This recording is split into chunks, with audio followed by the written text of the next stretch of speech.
So ladies and gentlemen, welcome to a brand new DC Studios news roundup video, and straight away today we're diving into a bunch of responses and teasers about the DCU from James Gunn, and then in the back half we're going to get into an interesting continued rumor about CLAYFACE from Mike Flanagan. So let's start off right away with this brand new poster that came out that caused a little bit of confusion online, because we have George Equadros, I believe, upload to his Instagram saying Superman movie poster for CCXP official, but it's edited now because I think he said like official poster initially, and that led a lot of people to believe that this was an official poster for Superman. I just wanted to talk about this right away, just in case people do think it's like super official. Technically, the first poster for Superman, even if it's like, you know, a piece of artwork, and an awesome piece of artwork at that, because you guys may remember those newspapers on the set of Superman of him stopping a train, and this is basically an awesome piece of artwork for that, showing David Corenswet stopping that train, and you see the Daily Planet in the background there. But James Gunn has come out himself and said that this isn't official, so just wanted to put it out there, but also feature this incredible artwork. But now going into something else, and that is the 20 billionth update on the Superman trailer. So we have from Dan Marcus here saying, I'm really excited for the Superman trailer. From everything I've heard, there is enormous pressure internally from inside Warner Brothers for the trailer to be received well. Apparently the studio asked for multiple different cuts of the trailer to find the best version. To clarify, since every trailer necessitates multiple cuts, apparently the editor cutting the trailer presented a fairly finalized version to the studio weeks ago. The studio wasn't happy and said, make it better. I wouldn't want to be a part of the marketing department over there right now, which was recently gutted. So obviously when it comes to the Superman trailer, this is, you know, this is a rumor, but Gunn did respond to it, and I'll get into that in a second. But yes, there's always going to be multiple cuts. They're going to be working their asses off. As I always say, like, marketing is so important when it comes to launching this new DCU, that the first Superman teaser really has to kind of blow as many people away as it possibly can. But with the way this rumor was presented, obviously a lot of people were talking about, oh, but I thought DC Studios was just Gunn. You know, why would they have to truly answer to Warner Brothers, this, that, and the other? But Gunn said in reply to this, when a user said, hey, James, is there any truth to this rumor? And he says, well, sort of. But when he says studio, that's solely me, as the only studio involved in cutting or anything to do with the trailer is DC Studios, for example, me and Peter, and I'm the creatively demanding one.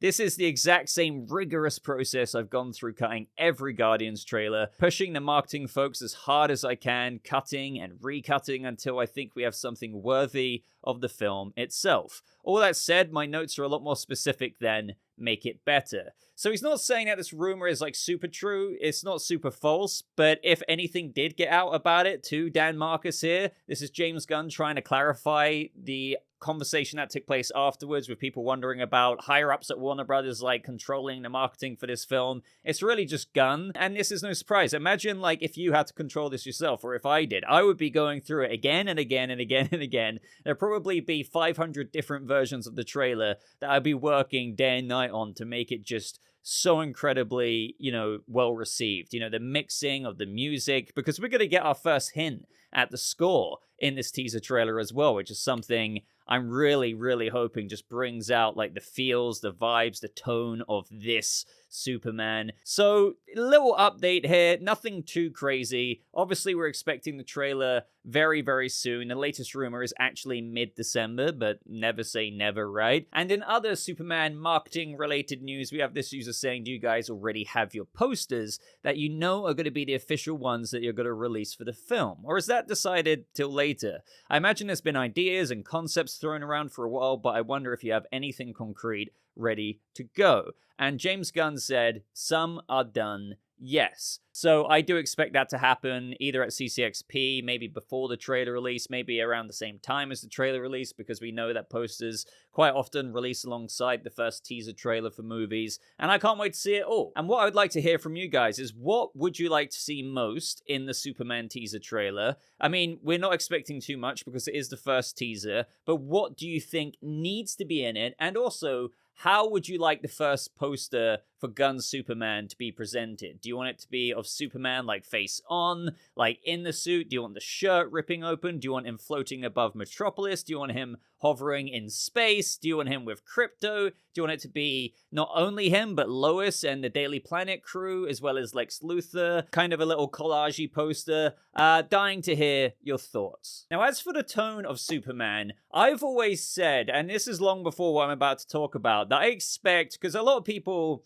just to premise this, have always wondered if, oh god, the DCU is going to be Peacemaker comedic, Superman is going to be, it's not going to have any serious aspects, or, you know, not that it's going to be like Man of Steel level kind of vibes, but no serious aspects whatsoever. And I've been like, no, I think it's going to be like fairly family friendly, but have those moments of seriousness in it when the scene warrants it in the story. Kind of like how Guardians can be really over the top funny, but it doesn't prevent you from, or prevent the film in certain scenes from making you almost like, well, in fact, a lot of people have shed tears. So I've always expected that vibe from Gunn's Superman. I think it would be quite upbeat, quite lighthearted, family-friendly at times, but there will be moments of, like, you know, serious feelsy moments. Now, Gunn expands on this in an interview with Jonathan Blomberg, and he said as follows. So one of the things that I've always loved about DC Comics is that they've always been able to tell different stories in different ways. They've told stories that were more family-oriented, stories that were more adult-oriented, dark stories, light stories, and I think for us,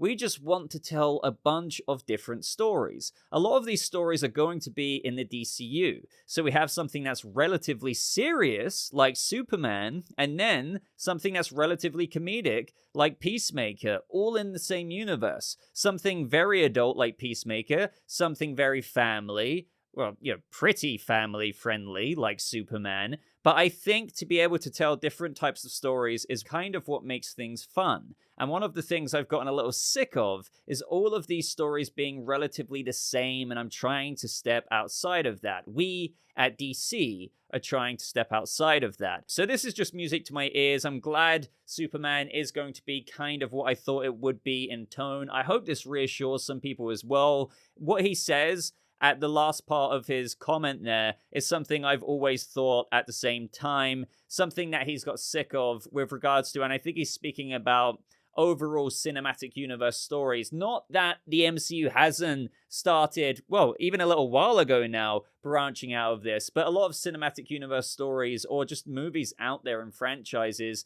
can feel very samey and always have that same formulaic feel to the tone, to everything about the movies, even if they're about different characters, where DC is striving to get outside of that, step outside of that, so that Lanterns feels like Lanterns, Superman feels like Superman, Peacemaker most certainly feels like Peacemaker, Creature Commandos has its own tone and identity, and Swamp Thing will have its own tone and identity. I've spoken about this enough on the channel, so I don't want to like repeat myself so much there, but I love the emphasis on this because, again, I think it's important to send this message out there to all the people who are apprehensive about these aspects of the projects in the DCU. Now, stepping into Creature Commandos very, very briefly here for a bit of a tidbit, Collider did an interview with Frank Grillo, and he said that Rick Flag Sr. is the head of Argus, which is interesting because, you know, you would have thought that is Waller. Now, I know Leota Adebayo exposed Argus for, you know, the Task Force X stuff, using humans to go on missions like,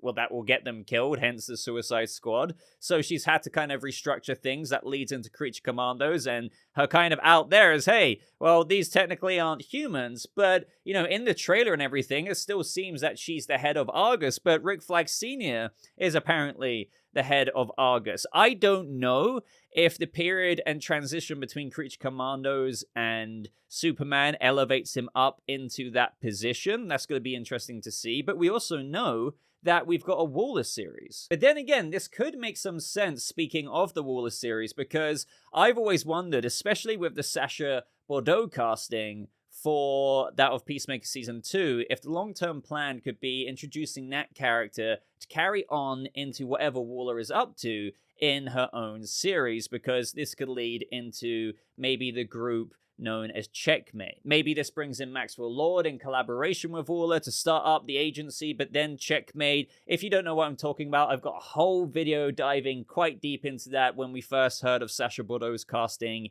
in Peacemaker Season 2, a character who has ties to Batman. But either way, that's just something to consider. Yeah, maybe Waller has stepped down as head of Argus, and that's Frank Grillo's Rick Flag Sr. role now in Superman. But that doesn't mean Waller is done with maybe launching some other groups in the future. Now, speaking of Waller, very briefly, we have Steve Agee, who plays Diebeard in Peacemaker Season 2, saying that Waller is still in the script stages. I think they're still doing the script, so there's no set time yet, and James won't start something until he's absolutely happy with the scripts and they're ready to go. So just more of the same there. Waller was originally obviously meant to come out before Peacemaker Season 2, but things shuffle around a bit, as per what Gunn has said. Like, we're only going to start greenlighting things and go from active development into production when they're brilliant, when the scripts are great, and when they're ready. So the next update pertains to actors who may very well reprise their role in the DCU in live action from animated.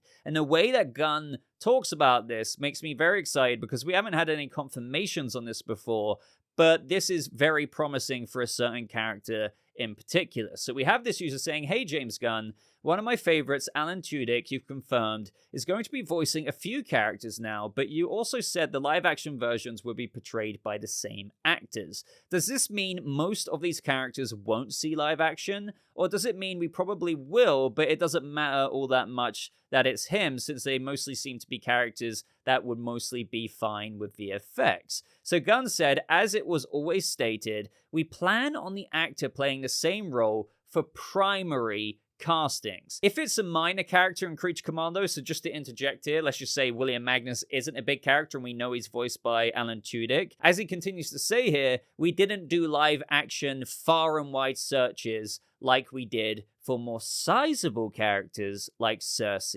and Nina, etc. So, the really cool thing about that is, he literally cast Circe in mind, who's being played by Anya Chalotra. You may recognize her as Yennefer Vengerberg from Netflix's The Witcher series. Like, he cast her knowing and in mind that, yeah, I'm doing and choosing you as this role because I might bring you into live action one day. Now, this is something we've always speculated about with regards to Anya Chalotra, but just hearing it here or seeing it written down in text, low-key confirming that she's 100% an actor who's been cast in the animated series of Creature Commandos in mind so she can play live-action Circe one day is really, really cool, because I think that would be really, really awesome. I've already seen people speculate, does this mean that Circe the Witch could pop up in Paradise Lost? Never say never. Like, Cersei's like super, super old in the comics, obviously. She does have links to Themyscira and is a Wonder Woman villain. Now, I know Paradise Lost is a prequel and Diana isn't going to be in it, as far as we're aware. It's kind of like the Game of Thrones-y politics of Themyscira, how did it all begin and whatnot. But that doesn't mean that they couldn't kind of innovate with regards to adapting the source material here and show the foundations of Circe and maybe her links to Themyscira and maybe what chaos she could have wrought back in those days along the way. But again, that's me completely spitballing a random idea there. But yeah, I would absolutely love and adore to see Anya Chalotra in that armor that you're seeing on screen right now in live action. That would be so freaking badass. Now, this next one really excites me because it's with regards to the recent news that I've covered in terms of how James Gunn said that, you know, he listed all the projects that we know about in order, but he said some people don't know about. There's two greenlit or nearly greenlit projects that are happening behind the scenes that people don't know about. So this user said, do you think that within the next 2 months, so 2 months or so, we'll hear official announcements for the greenlit or near greenlit unannounced projects you teased in the Creature Commandos interviews? Gunn says yes. So literally, in the next 2 months, we're going to hear of 2 new projects that will be greenlit into production. Now, as for what these are going to be, Gunn is claiming that we don't know. I think that's kind of a half-truth with regards to, you know, nothing's been officially said from Gunn, but we have heard stuff from, like, The Hollywood Reporter about the Teen Titans live-action movie being penned by Anna Nogueira, the writer of Supergirl Woman of Tomorrow. Gunn has, put literal teasers out there for a Deadman animated series. Nothing like too direct, but there's the Blue Beetle animated series. There's the Deathstroke and Bane project, which could really just be two characters of a larger ensemble movie, such as the Secret Six. That could be officially announced as a Sergeant Rock movie, which hasn't been confirmed officially by DC Studios, but again, major trades have been reporting about that, and Daniel Craig maybe being in the role as Sergeant Rock. But then again, guys, just to stress, there could be something else that we have absolutely no idea about, as he said in the interviews. And we're going to hear about them in the next couple of months. Like, man, I'm going to be so busy. I love it. Truly, as the DCU is kicking off, man, there's a lot that's coming our way in the next year. But let me know which two projects you think we're going to hear about in just 2 months' time. Now, another little reply from Gunn that got people excited is when this user said, is there any actor that you have cast but didn't announce it? And he says, yes. Now, I saw a lot of people getting excited, hoping that, could this be DCU Batman? Could it be Brandon Sklenar or something like that? And don't get me wrong, that'd be pretty awesome. But this was in a thread on Threads, in a Peacemaker thread.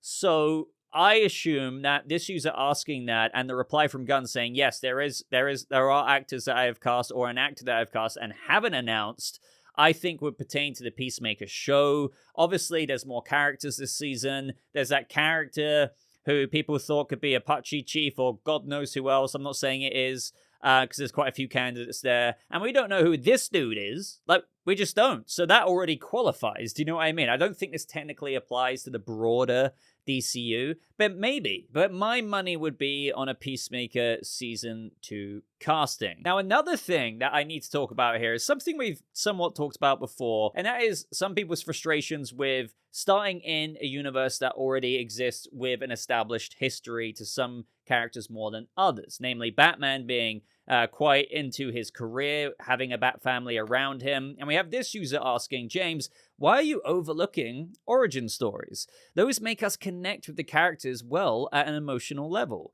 And your choices of so niche characters to headline their own movie like Sergeant Rock or Swamp Thing makes it look like you're making the DCU for hardcore comic book readers and not for the general audience. Now, Gunn said something that I wholeheartedly agree with. I'm not telling Batman and Superman's origins stories again because everyone knows them. We do. I do get, like, how some people, just to interject here, might be like, oh, but I want to see Dick Grayson go to the point of where he's Nightwing, where we assume he's going to be in Brave and the Bold because Damian's coming along. He's probably at Nightwing stage.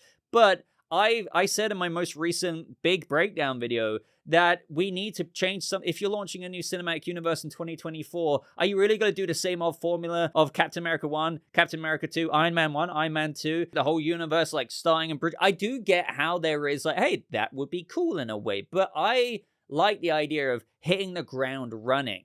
I know you may disagree with me there, but do we really need to especially start off with Trinity characters like day one? Like starting to put on the cape for the first time. Batman starting to put on the cape for the first time, waiting 10, 12, 13 years to get to the point of where we have now in this DCU, of which I like. Trust me, I would like to see, like, let's just say Brandon Sklenar's Batman. How did he become Batman? How did he first take on Dick Grayson's Robin? What adventures did they go on and whatnot? But I'm also really game about having an established history to him and launching off into a DCU Batman history and story where he's already got, like, this tech and he's got this experience and he's got all of this rich, like, substance that can already be injected into a living, breathing world. And the same applies to many heroes. But having said that, it doesn't mean that every hero is going to have their origin story skipped. I mean, look at it. Like Superman, I mean, it's not an origin story, but he's only a couple of years in, 3, 4 at the most, right? But Booster Gold, as I always say, could be an origin. So I really agree when he says, I'm not telling Batman and Superman's origin stories again because everyone knows them. It's the same thing Matt Reeves said. He started Pattinson's Batman off 1 year, 6 months in year 2, because do we really need to do the origin again? You know?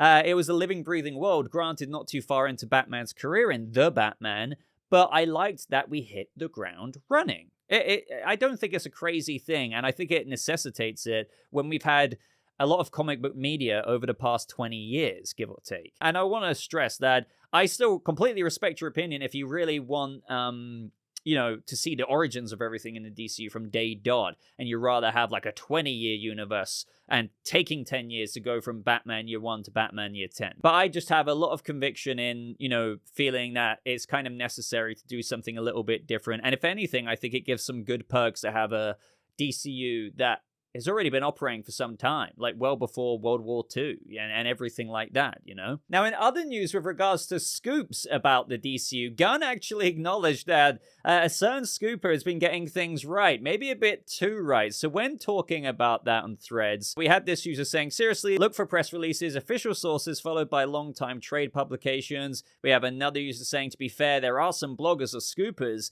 that do have a pretty solid track record, but the problem is that a lot of people really do believe whatever random account that pops up out of nowhere says. Seen so many of those, and I'm surprised every time they're taken seriously, even more when they're wrong all the time and people spread their bullshit around. So exactly, there are scoopers out there who are reliable, like, for example, Nexus Point News, who do actually get very concrete stuff out there. We've talked about the DCEU, the former DCEU Leaks Reddit, and where they were calling things that happened or did get announced months later.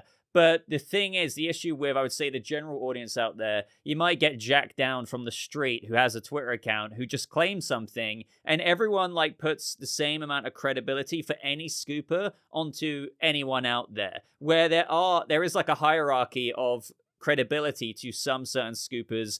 But unfortunately, sometimes people just hear that, Clayface could be in the Batman Part 2 from some random person. It's like, it's happening. It's happening. But that's not the case. And Gunn said here, this is where it gets interesting, and he replied to that latest comment, there is one scooper who is pretty damn good, I must say. I wish he didn't spoil stuff so much, but he definitely gets some respect for the amount of stuff he gets right. That said, he's still incorrect at least 30% of the time. But that means he's been correct 70% of the time, and I'd be willing to bet money that this is Apocalyptic Horseman over on Twitter, who is a part of the Nexus Point News team. Huge shout out to him, because his sources are so good that he's, when we've talked about his previous scoops and videos, and we're going to talk about another one a little bit later, he's, as far as I'm aware, he's been right, as Gunn says, at least 70% of the time, if not more.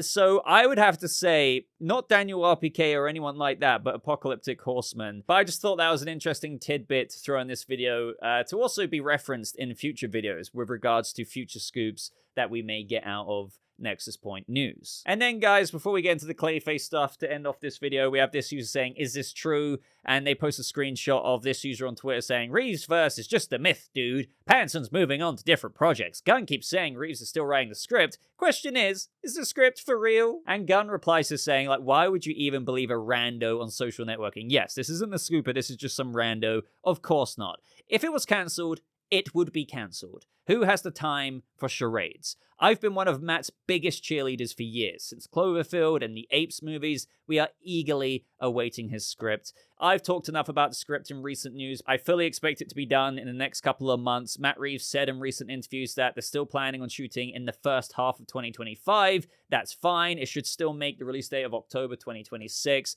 So maybe June-ish, if you hadn't already heard my thoughts from my previous videos. Now, lastly, we have DC Film News posting here saying CLAYFACE Movie is rumored to be moving forward at DC Studios. Script was written and completed by Mike Flanagan, aiming to shoot in spring 2025. So this is coming from a scooper, as many of you know, Daniel RPK. But not only that, Apocalyptic Horseman. Now, Apocalyptic Horseman said, we reported on this last year, actually. The script is finished and was written by Mike Flanagan. So maybe, again, Deadline reported about this as well. This has been a rumor that has had smoke behind the fire for so long, to the point of where it really did feel like, even if we never hear anything about it reaching the light of day, so to speak, something was working behind the scenes. But, as Apocalyptic Horseman says here, the script is finished and was written by Mike Flanagan. Expect this to be one of the next films after Supergirl. It's aiming to shoot in spring. last I heard. And he also says, everyone seems to be asking this, and I'm not quite sure, but I believe it's DCU. So yes, I would say that this is probably going to be for the DCU rather than the Batverse. I remember the Deadline report was talking about how it wasn't clear if it was for the DCU or the Batverse at the time, months and months and months and months and months ago now. I think there was some rumors out there that Mike Flanagan may have very well wrote the script and it's done, but he might not be shooting it himself. Either way, more evidence, if you will, more rumors behind Mike Flanagan's Clayface. Now, I really would like him to direct it, but I know he's pretty busy with other things in the next year, especially if it does,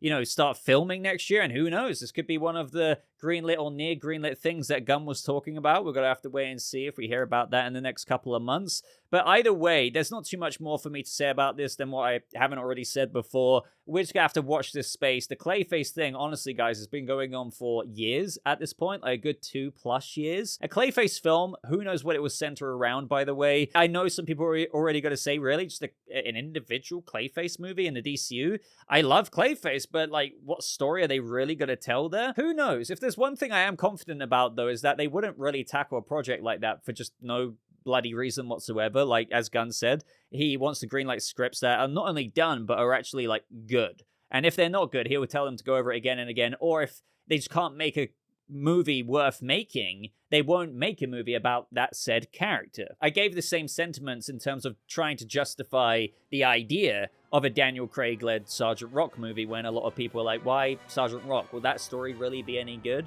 But I got into how that could work, and maybe we could see the JSA in World War II alongside other people. So let me know your thoughts on that, but I'm going to wrap this video up here. It's been a long, rambly one, as always, so let me know your thoughts on everything we had to discuss. Make sure you subscribe for any little tidbit update like this on DC Studios and other breakdowns, reviews on the channel. If you liked it, would really appreciate a like. As always, just helps get this video out there a little bit more. But until next time, guys, thank you so much for your support. I hope you have a lovely rest of your day, and I'll see all of you people of the DCU in the next video. Goodbye.